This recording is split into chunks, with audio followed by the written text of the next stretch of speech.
ത്രിയേക ദൈവത്തിൻ്റെ തിരുനാമത്തിന് മഹത്വം ഉണ്ടാകട്ടെ. നിങ്ങളെല്ലാവരെയും ബൈബിൾ ക്രൗൺ പ്രതിദിന പ്രശ്നോത്തരിയിലേക്ക് കർത്തൃനാമത്തിൽ സ്വാഗതം ചെയ്യുന്നു. നമ്മുടെ ഇന്നലത്തെ ചോദ്യം, ഇസ്രായേലിൽ ഏറ്റവും കുറഞ്ഞ കാലം ഭരണം നടത്തിയ രാജാവ് ആരാണ് എന്നാണ്. ഉത്തരം സിമ്രി എന്ന രാജാവാണ് ഇസ്രായേലിൽ ഏറ്റവും കുറഞ്ഞ കാലം രാജഭരണം നടത്തിയത്.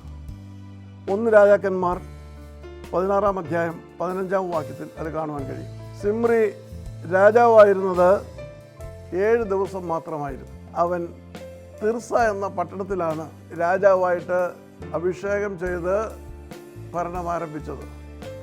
എന്നാൽ തിർസ എന്ന പട്ടണം പിടിക്കപ്പെട്ടപ്പോൾ അവൻ രാജധാനിയുടെ ഉൾമുറിയിൽ ചെന്ന് രാജധാനിക്ക് തീ കൊളുത്തി ആത്മഹത്യ ചെയ്യുകയായിരുന്നു.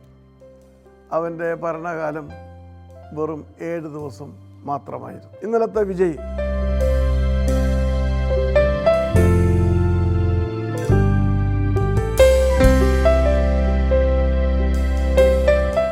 ഇന്നത്തെ ചോദ്യം, യേശു നഥനയേലിനെ ആദ്യമായി കണ്ടത് എവിടെ വെച്ചാണ്?